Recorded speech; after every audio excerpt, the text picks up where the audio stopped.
You mentioned a few times that you want to help startups in a very tangible way. So can you tell me how an early stage investor is doing this, or how will you be doing it with your portfolio companies? It depends practically on the nature of the startup. Like if we speak about startups that are more commercial, usually the founders are really, really good at pitching, communicating things, perhaps like gaining first customers, creating some early traction and things like that.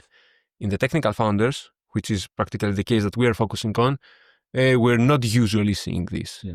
The founders are pretty weak when it comes to how they can sell, how they can pitch their idea, how can they communicate practically their value proposition. And this is really a huge issue. You have like a founder perhaps that is doing a top technology that is helping decarbonization or something really big, much bigger practically than the company itself, and they are not in the position to communicate it. And this is like a very huge issue if they want to go to the next level, because at some point, to gain customers, to raise more money, you have to be able to communicate your vision in a good way, and supporting them in such things practically, how they can sell better, how can they communicate better. Support them on simple stuff like creating a solid business and financial model and things like that seem to be pretty easy, but at the end of the day, they are crucial for the existence, first of all, because startups have to raise again and again some funding rounds. We're not thinking that with one funding round, it's end of story. They have to raise again and have like a pretty good investor readiness. So, and also at the end of the day, it's like an existence thing, and then also something that will enable them to succeed.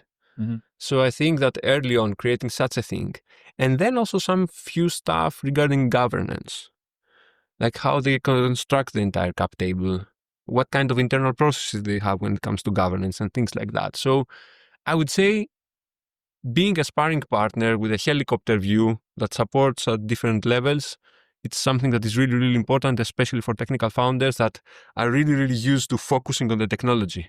A quick follow-up on this, because I've noticed this too whenever I talk to tech founders. And from a journalist side, we've talked about this before in our podcast. Sometimes you meet these brilliant founders, but you're not in the same mindset to understand the brilliance of their tech idea because they don't communicate it well, right?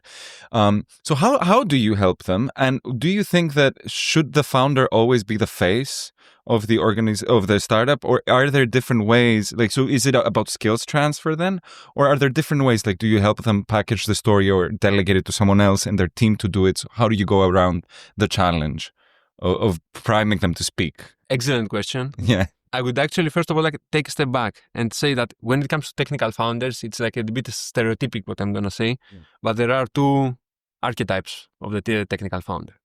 It's the technical founder. I've done a PhD myself, so I'm allowed to say this. There are like PhD people, guys that at the end of the day, they have a great solution for a problem that is not really existing. Yeah. So this is an issue. So this is something that in this case, it's difficult to find a solution because at the end of the day, there is no market out there. So that's why we say that for us, it's like we're fine. We're keen on taking technological risks, but the market has to be out there and should be obvious. Yeah.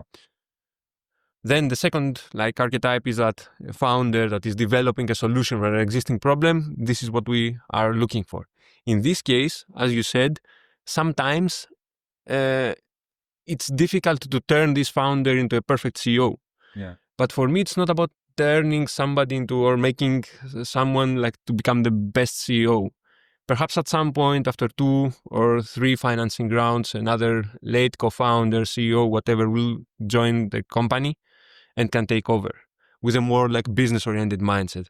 But in the very early stages, I think that it is crucial that the technical founder steps into this role because nobody won't believe in your vision. There's no one that will believe in your vision if you're not believing in this vision yourself. Yeah. And also, you're the parent of the solution. You're the parent. It's your kid. You want somehow to make it big.